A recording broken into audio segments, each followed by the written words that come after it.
What's going on, guys? We've got Brett Brewer here. He has been in the construction industry since he was 16 and has started his own company at the age of 33. He is currently 6 years into building and growing his business and is a dedicated family man, blessed with a loving wife and 3 children, and a God-fearing Christian who is deeply humbled and grateful for the life he leads. And today we're going to actually dive into the fact that he had one business, got involved in a second business, was kind of running both at the same time. He's back to one business all at the same time while having a family and kids and a wife. And we know as married men, especially if we're fathers, about the many dynamics there of communication, of keeping everybody happy or trying to as much as possible, and almost this whole like serving multiple masters at once.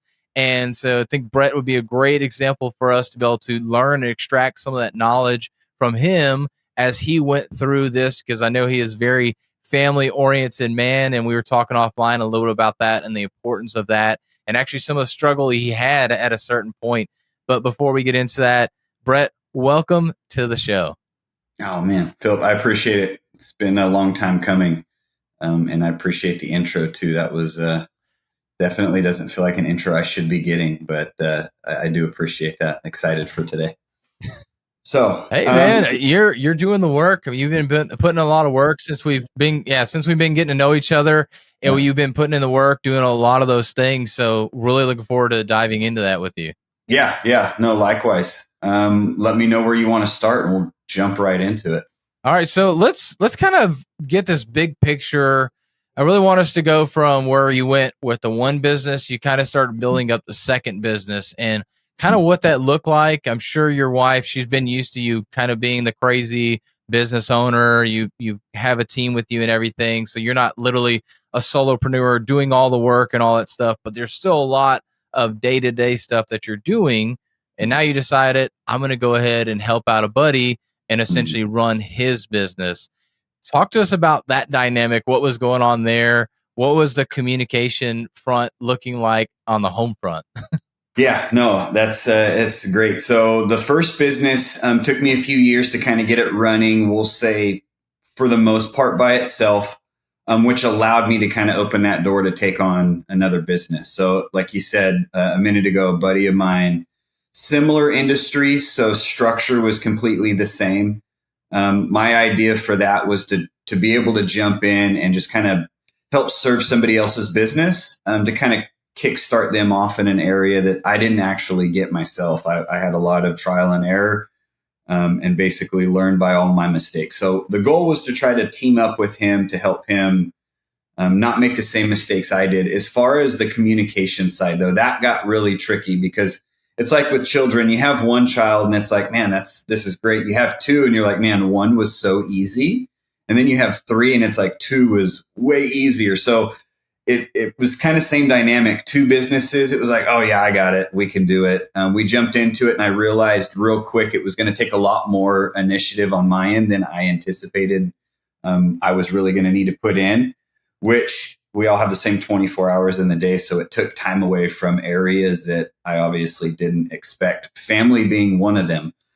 So for me to run both businesses and keep family balanced, that was a struggle for sure, the first few months. And it was just really understanding the new steps I needed to take.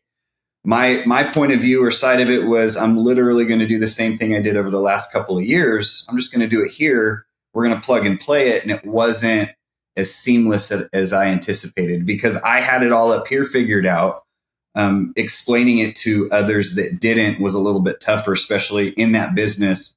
3 of us were wearing like 6 different hats at the same time. So kind of going back to the family side of things, the communication failed there. And it took the hard conversation that, the wife has to have sometimes with the husband or vice versa, depending on the situation, of like just reconnecting. Hey, we really need to sit down. We need to figure this out. So I think really big scheme of things is making sure that when you're going to jump into this type of stuff, you have your significant other has your back, has the same vision you have with it, understanding the sacrifices you've got to make to be able to make the vision or dream a reality. It's like with anything else. This one did definitely take me by surprise a little bit because I was thinking, hey, I got it. I did one. I could do two. Shouldn't be a big deal. And it was, but it was great because it gave me more of a perspective of what I needed to do to grow more as an individual, not just in the business, but as a father, as a husband, etc. Yeah, and you mentioning about going from 1 to 2 to 3 kids for you. Obviously I don't have the perspective of three, but going Yeah. from 1 to 2 kids, that was a huge jump. And Yeah. and I was actually talking to my wife about if we had three. So you can chime in here as you want. But going to three, I feel like at that point you're already kind of used to a little bit of the chaos. Like with one, it's like you just kind of pass back and forth. So somebody always has free time. When you go to two, you're kind of playing man to man, and then three, you're going to zone coverage. But by that point, you're used to you don't really ever have free time, especially in those Yeah. early years, because you're having to watch at least a kid, if not sometimes two. Once you get to Mm. three, you're kind of like if you're just kind of adding on to the chaos, it's already Yeah. chaotic. So who cares? Yeah. But going Yeah. from that 1 to 2 was definitely tough on us, and we didn't realize how tough that would be. But I think that's also the ignorance is bliss Mm. perspective that you get that God gives us. So we're like, oh, it's not that bad. That first baby wasn't that bad. Those first 6 months to a year wasn't that bad. And then you get back into it, you're like, why did we do this? And then you forget and want it again. Yeah. Yeah. No, I mean, and it's funny too Yeah. that we're on this perspective, but like having kids and growing in business is really comparable, because like we said, the 1 to 2, 2 to 3, 3 to 4, I mean, to each their own. It's the same in business, when you hit those milestones or those ceilings and you're capped out and then you go to the next level. That next level is scary. Through the process, you're thinking, why are we doing this? And then you get to the end where you've delegated, you've put the right people in the right seats, and you're like, oh, I can breathe. That wasn't so bad. And it's that perspective always cracks me up because it's you could really connect the two. Yeah, exactly. And you can learn from those past processes that you've done before. Okay, when we did this, we had to add these things. And of course, there's different little nuances as you build that business up, but Mm. it's essentially something that's just repeated. It's literally at a scale now. So, okay, if we're getting a lot more sales in, so we need to get more people to fulfill, or maybe we have a ton of fulfillment people, but we have so many because we had to add the fulfillment people that we actually need more salespeople, or hey, we want to generate more revenue, so now we need to do more marketing first to really be able to build that up. Like, where's that bottleneck? And you're able to build on top of that and slowly put in these pieces over time. But when you've never done it, it's hard to know like what are those things and Yeah. everything. But to go back to what we were kind of originally talking about, you mentioned about you didn't realize the expectations of what it would take to go from the one business to two businesses, and really on that family front. So besides your wife obviously coming in and being like, hey, we need to have a conversation, was there like a pre-conversation to that whenever you were going into that second business, that you kind of set up like, hey, here's what I'm expecting, and basically Mhm. laying that foundation of like, hey, yeah, I'm probably not going to have quite as much time for the family, which that obviously turned into less than you thought. But did you have Mhm. like a pre-conversation before starting that second business?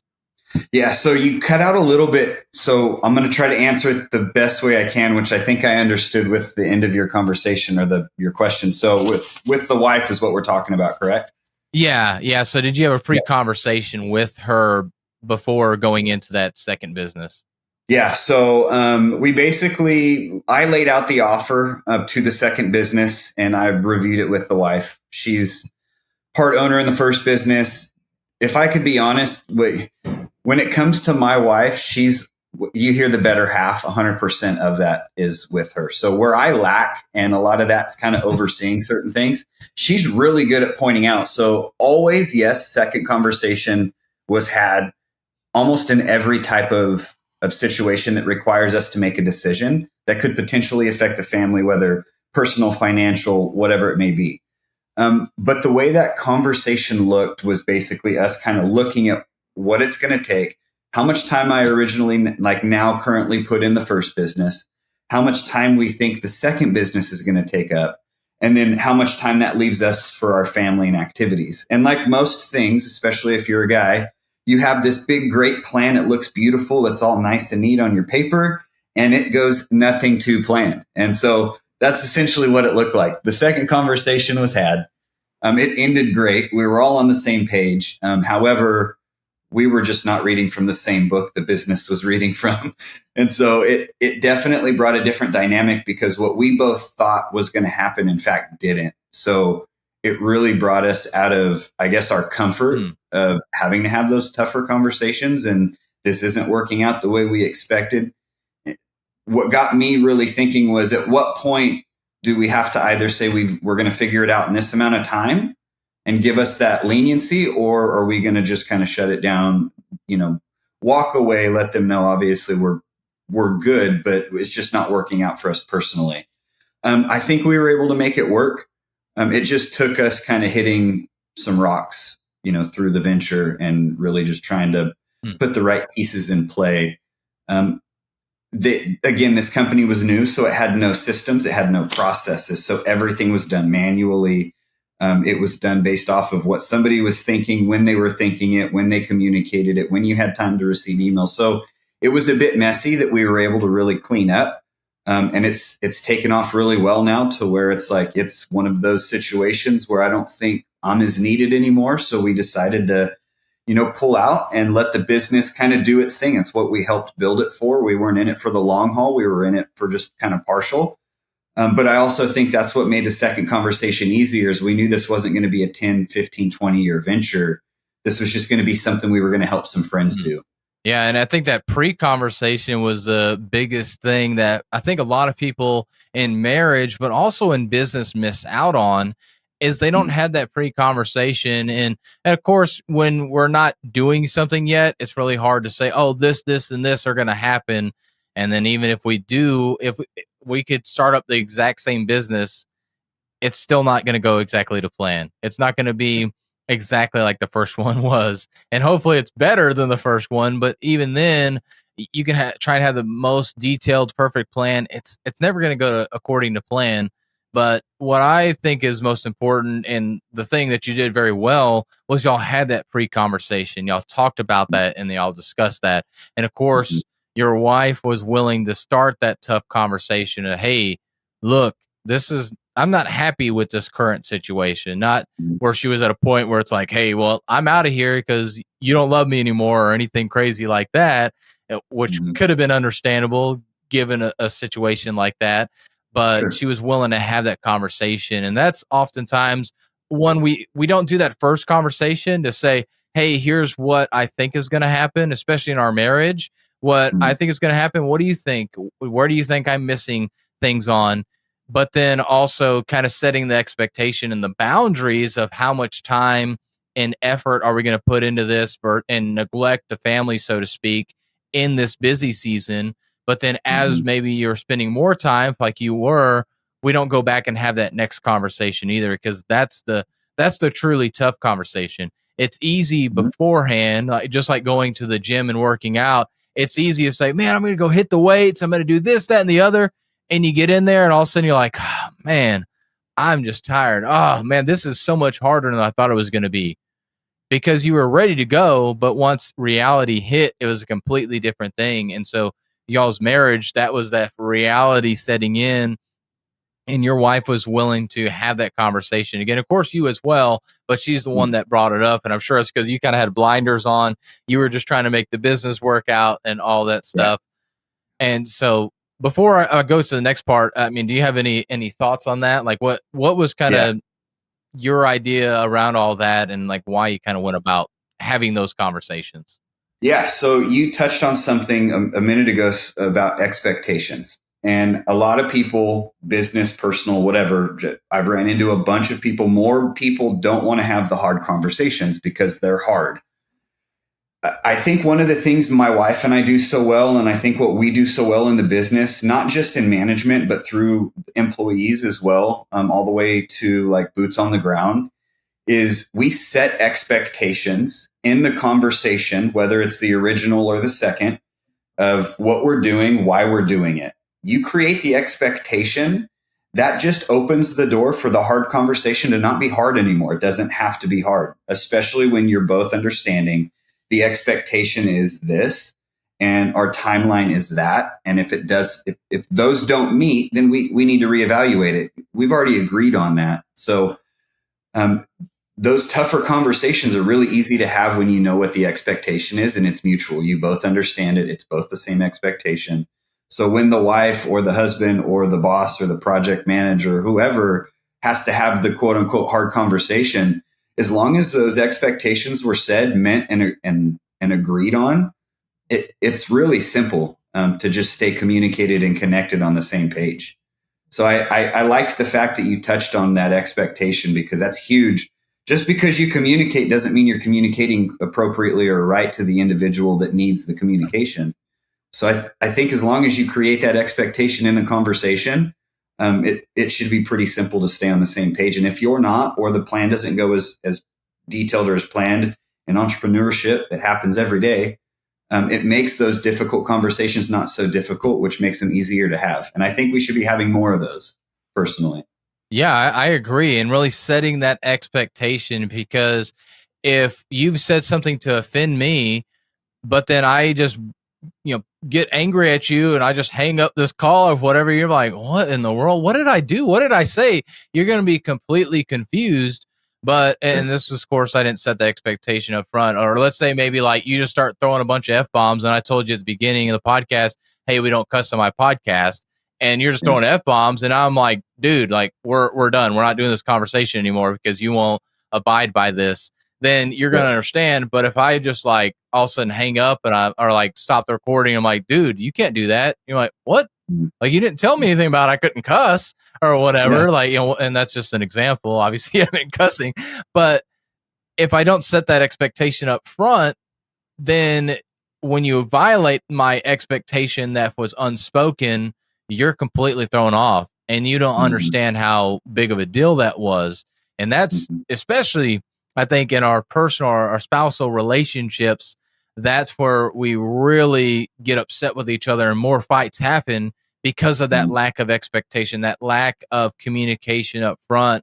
And this is kind of going down a rabbit hole here, but that's what happened in a lot of my relationships before meeting my wife, is I had this unmet expectation that I wouldn't really talk about, which was my faith. I would, I'd bring it up, like I went to church and all this stuff, and I would kind of casually talk about it, but I didn't set it as like, hey, this is a minimum, like going to church with me, being religious, if being in the Bible, stuff like that. And until actually it was one person I dated before my wife that I finally set that expectation, and I was saying that up front. And for me, it was, well, I didn't want to push that too hard, but then the relationship would always get rocky and of course would fall out. But then when it came to the first relationship I set that at, we fell apart because of that, but it wasn't like, oh, I hate you at the end, like the other ones where it wasn't as good of a and clean of a breakup. And then of course with my wife, like we did hit some hurdles, but we worked through those because that expectation was set up front versus, oh, I'm not going to really say it, although I'm going to kind of casually mention about how it's important to me, but not mention the actual importance of that. So really setting that expectation is important because then people can judge that based on that. Yeah, absolutely. Yeah. And so kind of taking this over to the business side, you kind of already alluded to this a little bit, but I would like to understand more of like how you set that expectation. I think especially, well, really even in small business, but especially in the corporate realm, we see a lot of this of where there's this unmet expectation or unknown expectation of what employees are supposed to do.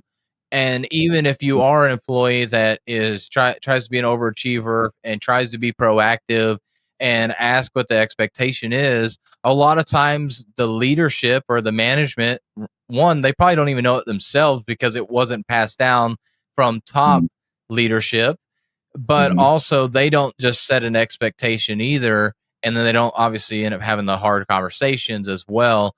So how do you, especially in this situation where you went from you were leading your one business to you were taking more time to go to the second business, how did that conversation look like? And how did you go about setting those expectations? And if you got an example of like what you literally did, that would be awesome to hear as well. Yeah. So we do things a little bit different, I think, than your normal corporate type of company. Obviously, we're structured as corporate. I want to stay as family oriented as possible when it comes to the small business. Um, One, communication's a lot easier to have with a group of 50 versus 250. Um, Two, it makes it a little bit more intimate when it comes to the individual. So, like employees, I know who's married, who's not, who has a girlfriend, who has kids, who doesn't. And it allows us to be just a little bit more on the personal side, because I do think there is that fine line where you can, too much personal to business, but I think there's a good ratio. Um, we set our expectations in all of our meetings, right? So I'm going to kind of go backwards. So all of our guys hear our expectations on a weekly basis, not just through our core values that they see on a daily, but we're acting them as well. On top of, in the meetings, we're literally going over what we expect them to do on a day-to-day basis.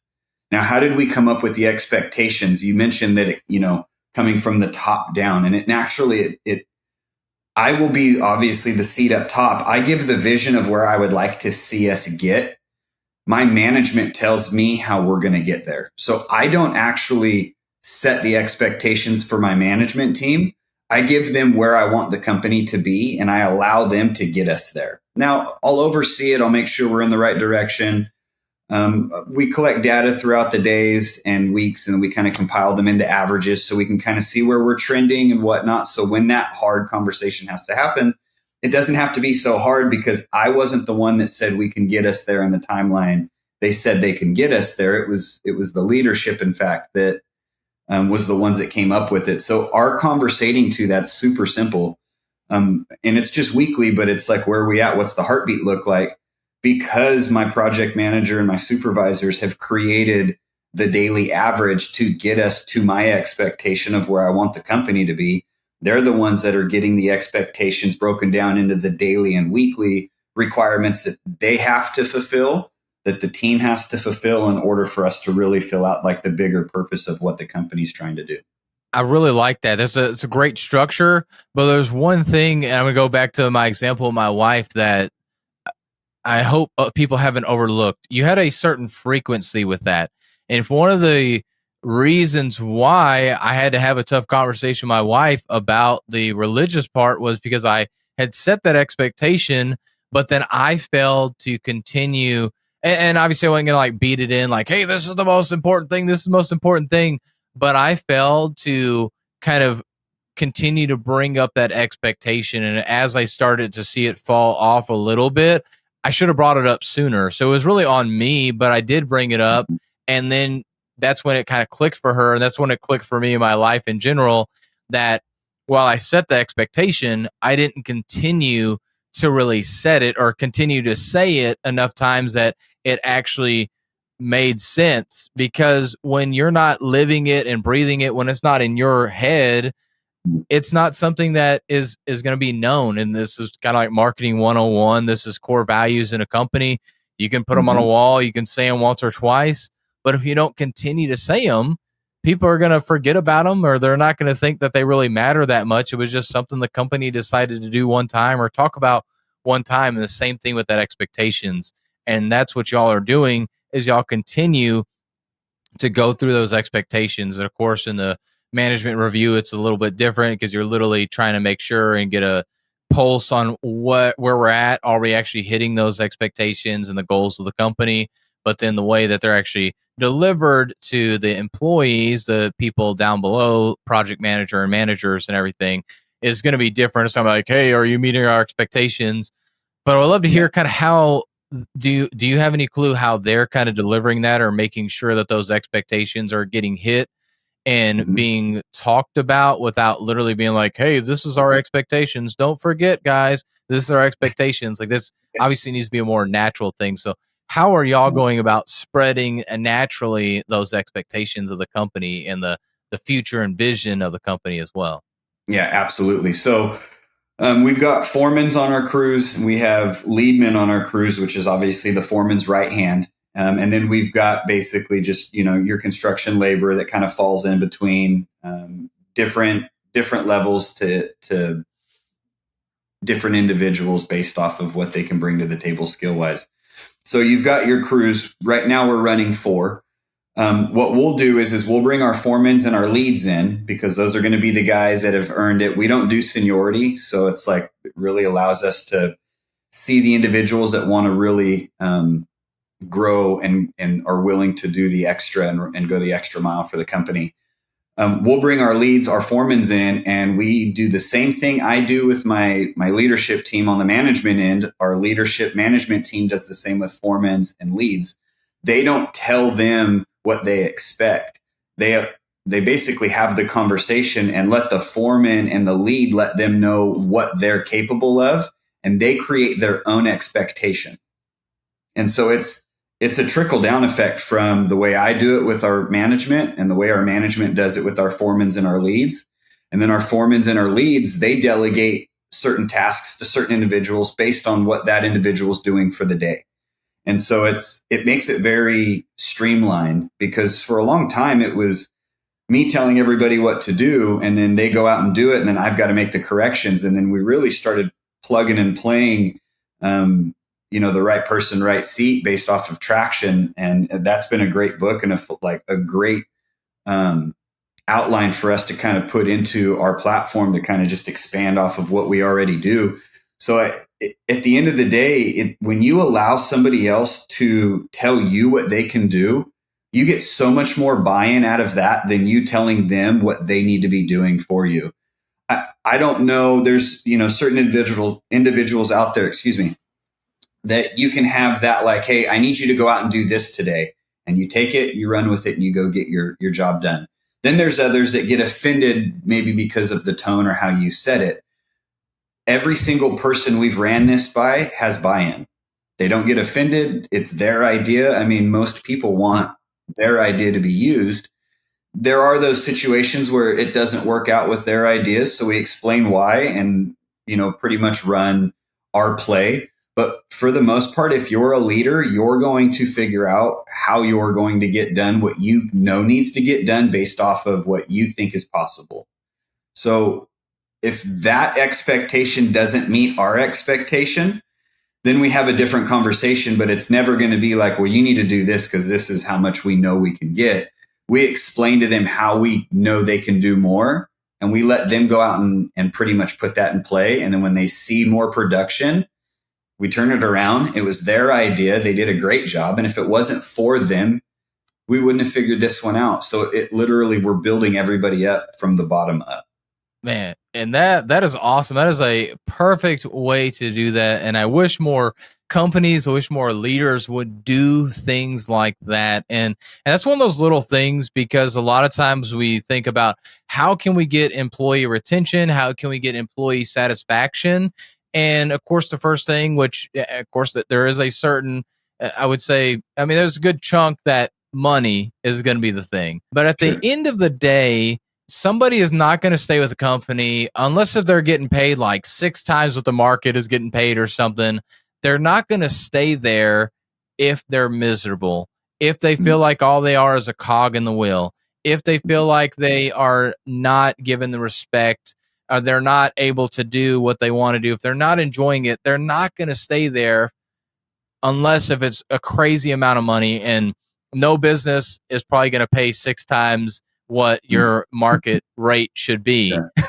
And so to me, doing things like this is what really helps keep employees around, because they want to be there. They feel like they have some ownership. They feel empowered to be there.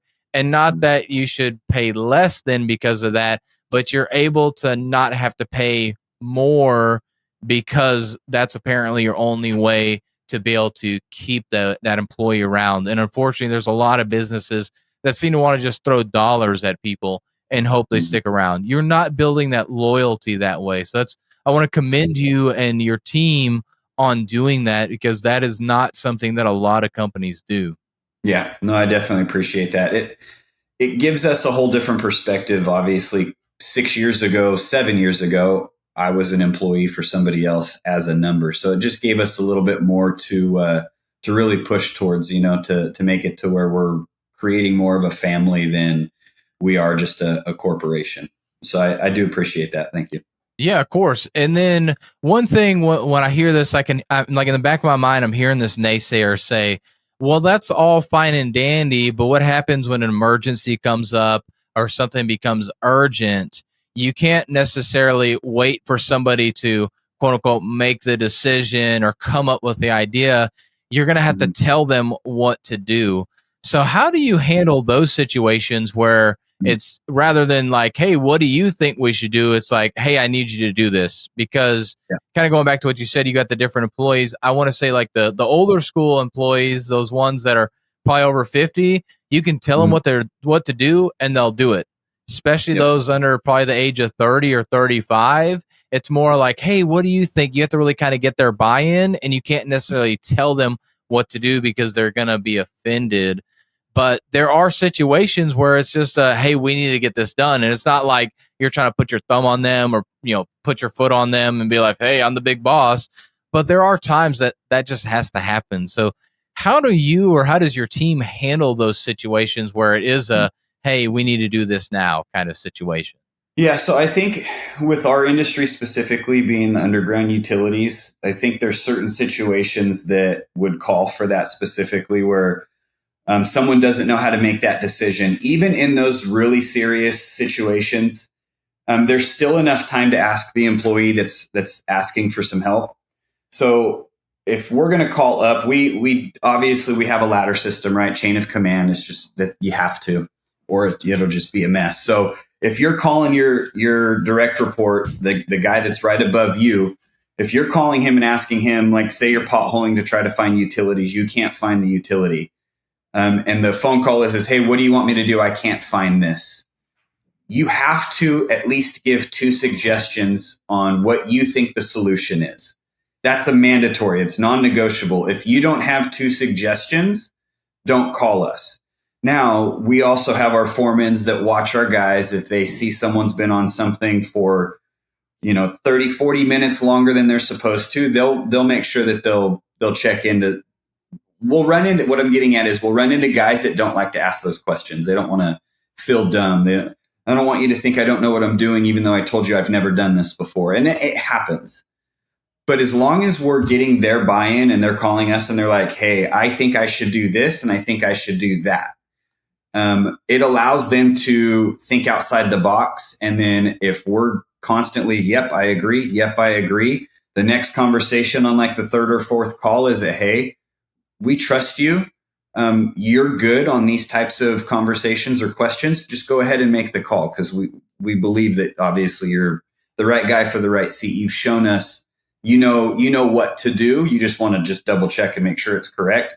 We're more or less giving them permission to fail, knowing they're probably going to have the right answer because every time they've called us, at least one of the two's been correct. The ones that don't want to ask because it's just part of it, we definitely make sure that when we're teaching that, hey, when you make a phone call, this is what we want. We'll give them two scenarios that they should have come up with, and we ask them to choose and then explain to them why they were right or why they were wrong and what they did. So a lot of it's front loaded with the newer guys, just breaking that process down and then letting your team fail. I mean, it's going to happen. We want to minimize big failures, but the small ones that don't cost a lot of money are great because you learn really quick. So I mean, really for us, it's that you, if you're going to call and ask a question, you better have at least two scenarios that you think are going to work and which one you think is going to be the best one. Again, setting that expectation of up front about what you want there. And I like that you're still getting them to have that buy-in. And even if they are not meeting the expectation because they're newer, most likely they just really don't know what to do, you're giving them a couple of scenarios, letting them try and pick one, and then explaining that. That's an awesome way to do that because that not only shows that, hey, look, I want to give you a couple of situations for you to learn rather than, hey, yeah, just do this one, or hey, do this one because it's better. Like that's not a great answer. So I'm sure there's Yeah. more explanation than that. But that's a great way to do that because then it helps them learn different situations that they or solutions they possibly could use and be able to understand why one is better than the other. Because that's what, as we get that experience, we learn that like, yeah, you could do it that way, but really this way is better. And I've seen that in the manufacturing environment where the standard operating procedure was to do it this certain way, but then the person's actually doing it this other way, but they didn't feel empowered to be able to talk to their manager and say, or the industrial engineer that probably came up with that SOP, to say, hey, I understand you did this SOP, and of course it works, but actually I save, let's say, 3 to 5 seconds on each model that I put out or each part that I'm building because of doing it this way. And so that expectation, that culture has not been built up to allow or empower the employee to be able to communicate up what they've found and everything. So it's awesome that you're doing that within the company and really building up that culture and that communication process. Yeah, definitely. Culture was big for us. Communication is obviously, you got to have it. Yeah, for sure. So, Brett, man, this has been an awesome conversation, literally talking about communication, conversations, and everything like that. I think it's so important. And how important do you think that communication is, when, or good communication rather, is in the success of a business?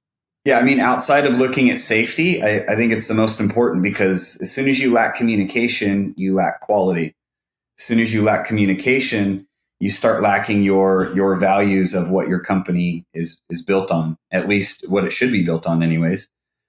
So communication's huge. Understanding how to communicate it's easier said than done. You communicate different than I do. It's my job to understand how you communicate so I can structure the way I communicate to you.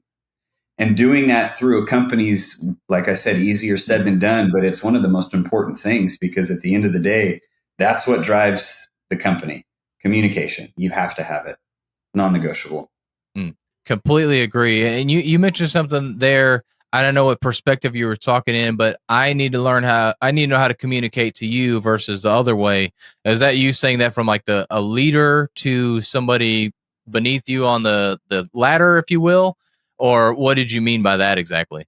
Yeah, correct. That's exactly what I meant. So what we teach our guys, really, and when I say our guys, like management, leaders, foremans, anybody that's in a lead role, is to understand all of your teammates' weaknesses and strengths. So if you're really bad at communicating, I'm probably not going to put you on the podcast to communicate for our company. It just is what it is. But if you're really good at it, I'm probably going to put you there. So if I put you somewhere that you're really bad, you're probably not going to enjoy what you do. So that's half the battle right there. But really, at the end of the day, yeah, it's communicating to your team the way they learn. Like schools, they teach you one way, and at the end of the day, we all learn differently. And that's what I've really like taken away from entrepreneurship is like we may be able to use the same type of marketing structure, but it's all different in each of its own. And so every individual I've learned is a little bit different when you need to communicate with them. So understanding how they need to be talked to, the tone they need for them to be as present as possible, like that's all factors that go into what we do when we communicate. And I appreciate you elaborating on that point. And I just want to make sure that's what you were saying. It does need to go both ways. If you're just the employee or non-leadership, you should learn how to communicate with other people as well. But I do think there needs to be that emphasis from leader to employee or senior leader to middle management to be able to learn to communicate to the people beneath you on the ladder, because it's important for you to learn to communicate and adapt your communication style to them. Actually, I had a manager one time that said that we needed to learn how to communicate to him. And that always blew my mind. I'm like, that makes no sense because you're the one that's supposed to be managing us. Why do I need to learn how to communicate to you? Like, yes, at the end of the day, we should learn how to communicate to each other. But if anything, you should learn how to communicate to me versus me to you. And he was just like, nah, you need to learn how to communicate to me, and did not want to go the other way. Yeah. To each their own, for sure. Really interesting. Exactly.